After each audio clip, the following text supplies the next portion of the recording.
I love the story about you being in TCU and your college coach your junior year says to you, Matt, you're overweight or fat, whatever you want to call it. If you want to, tell me a little bit about that and how you adjusted to be this chiseled body now. Man, you know, it was a crazy time in my life. My junior year of college, when most guys that are college players that are going to make to the big leagues, they're getting drafted. And at that point in my life, I was on the shelf with a Tommy John injury.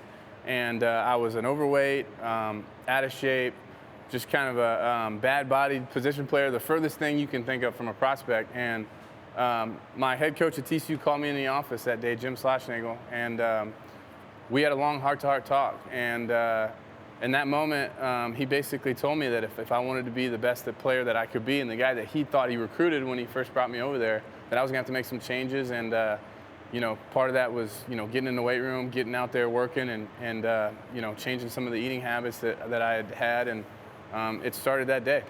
So right now you have a great career. You're the ultimate Goliath, but you weren't Goliath all the time. You were David for a long time.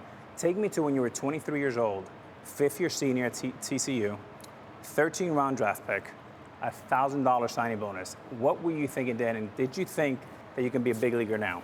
Oh, man.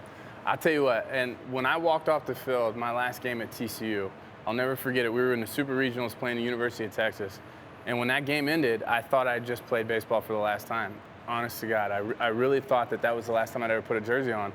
And thankfully enough, the St. Louis Cardinals drafted me, gave me an opportunity. And if you would have told me then that I'd be where I am now, I wouldn't have believed it. It's been a crazy ride, but it's been a lot of fun too. So we share a common friend and former teammate of yours, former teammate of mine, Carlos Beltran, who's a huge fan. I call him the compadre, right? Coolest cat in the building. He talked about he would go out to dinner with you and some of the fellas, and you would stand up in the middle of dinner and grab your fork and start talking about your swing. Have you always tinkered with it? And you the guy at home that does the same thing, always with a bat in your hand? No doubt. You know, this is my livelihood. I mean, you know, a guy that I had to hit my way to the big leagues. You know, I've never been known for speed, never been known for being a great defender, but you know, this is my game, and so I'm constantly thinking about it. I'm the guy that you know, wakes up and, you know, gets out of bed, brushes his teeth, and then looking in the mirror and trying to find that good hitting position.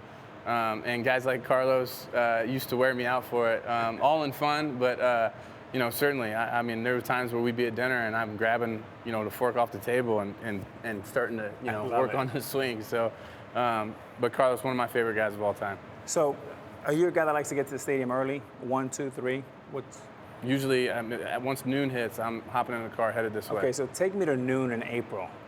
Give me the first 4 weeks, your mentality driving to the stadium, and how different that is driving to the stadium the last 4 weeks.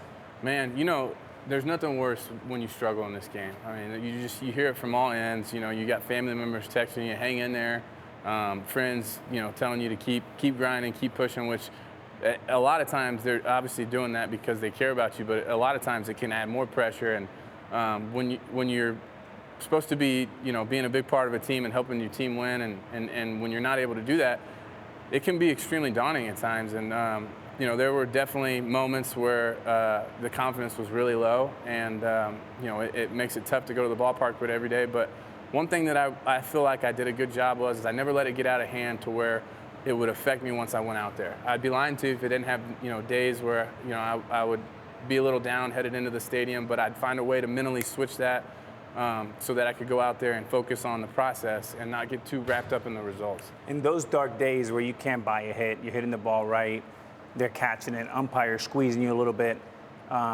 who is that phone call to make you feel better on the way to the stadium and on the way home? You know, for me, it's always been my dad. You know, my dad was my high school baseball coach. You know, he's been kind of the guy that, you know, taught me the game, grew up around the game. And so, and the great thing about him is it's not so much about mechanics or he's just a voice to kind of bounce ideas off of and kind of just vent frustrations with. One thing I can say that he's always been great with me is once I made it to this level, even though he was my high school coach, he's never really called me and tried to tell me I need to do something because he realizes that I'm at a level now that, you know, I know what I'm doing. And, you know, more than anything, I just need someone to talk to, and he's there for me. You remind me, you talked about mechanics. You remind me of one of my favorite teammates of all time, John Olerud. Talked about great mechanics, understood the strike zone just like you. He had eagle eye.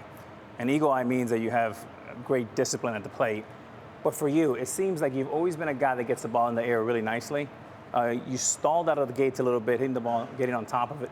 Over the last 4 weeks, you're getting the ball back in the air with better leverage. Can you tell me why that's happened? You know, the big thing for me is all about hitting position. I mean, getting into a good position for where I don't really have to think about elevating the ball. I can just put a good swing on it, and I'm going to get that backspin that I'm looking for. Naturally, as a left-handed hitter, I have that kind of that scoop that just kind of comes naturally to us, and I don't have to try and elevate when I'm right. You know, when things are you know, kind of iffy is when you're in a position where you're either, you know, lunging forward and now all of a sudden I got to move back to get back, or I'm too far back and I'm spinning. Those are kind of the things that I struggle with when things aren't good. But when I'm really feeling well, which is kind of what I'm going through right now, I'm constantly landing in a good position. I don't have to think about my swing. I can just let it work, and the results kind of go as we go. Show me that, you know, pretend the camera right here is where the ball is coming. Show me in slow motion kind of your mechanics. You hit 6 home runs in 6 consecutive days. Show me the feeling in slow motion, what that looks like. For me, you know, I'm a big rhythm guy. You know, as you guys have seen my swing, I mean, I'm kind of a guy who, you know, starts kind of with his, you know, chest out and back's kind of bent. And for me, all that is a part of the timing and rhythm process. And I want to feel myself as I load, my hands kind of get into this position. And from this position, I can do the thing that's always given me my best strength as a hitter, and that's being able to recognize balls and strikes.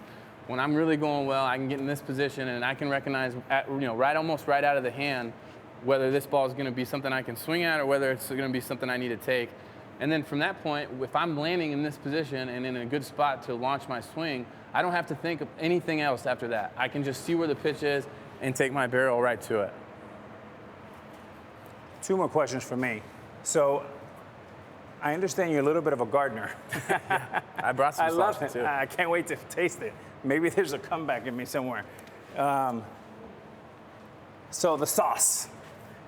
Tell me a little bit about the magic, because I think I'm gonna have to take some myself if we can have a spoon. But tell us what's the magic behind the sauce. So, funny story, my teammate Adam Wainwright is a huge gardener, and you know, I've constantly talked to him about the gardening process, and I've had interest in it, I wanted to get involved. Well, early on in May, when I went on the road, Adam came secretly to my house, planted a garden in the backyard. Wow. And I'm a big salsa guy. I've been making salsa fresh out of it, and it just so happened to coincide as I started to get hot, was right when I started making this salsa, and I actually took a jar of it on the road to Chicago for the first time. First time I'd taken it on the road, and it happened to be the series where I had, you know, a lot of success. And I got to give a lot of credit to the salsa. We got the shirts here. It's all about the salsa. Now, Matt, I got to ask you, when you took it to Chicago, did you check the bags, or did it go next to you on the first class? How'd that work? I carried it right in my hand. I never left my hand. Guys were on me about it, but hey, when it's working in baseball, you got to stick with it. There you have it, buy the sauce. I got 2 more fun ones real quick. Growing up, who was your favorite player growing up? Grew up in Houston and loved watching the Astros. Lance Berkman, who ended up being my teammate, which was pretty cool. Wow. I had to do that. I loved Albert Pujols, watching him, but he beat on the Astros so much it was kind of hard to be a fan of him. But I also got to be a teammate of his too, so it was cool. And the last one is for the young kids at home. You're one of the few guys in baseball that do not wear batting gloves. Now, I came up watching my favorite player, Keith Hernandez, Andy Van Slyke, my former teammate, Jorge Posada, George Brett. There's a few legendary guys out there. Now, you're one of them. Show the fans at home. Let me get this back. See if I can. Show them your hands. Now, in spring training, do they start like this, or do they get tougher? Tell me about that. At this point in the season, I've got like a pretty good control of what they look like. You're just going to see kind of some strong calluses. Right now, it's about as good as you'll see them because the season's kind of worn on and they've developed the strength. But when you see them right out of spring training, I mean, cracks, blisters, cuts, they start to kind of really get ugly. You still got some. Is that from your golf swing, or are you still? Well, I swung and missed so much in my last year that I'm still have calluses. You know, this is, and I think I get this question a lot about Posada. Is, you know, it's snowing outside, it's 30 degrees, it's cold in April, cold in October, no batting gloves. Were you ever tempted to go when it was really cold or rainy? I'll tell you what, this first month is the closest I've ever been to jumping ship when I was struggling. And April, as we all know, was a tough month for weather in baseball all across the league. It was cold. A lot of games were canceled. And I would be lying. I had a few moments where I really almost went to the other side and was like, you know what, I got to put these on. If maybe something will change. But I never did. I've stuck with it. Never taken it at bat with them, and I doubt I ever will. There you have it from Cardinal Country. Matt broke. I mean, he bent, but he never broke. Thanks, Matt. Thanks, man. Appreciate it, brother.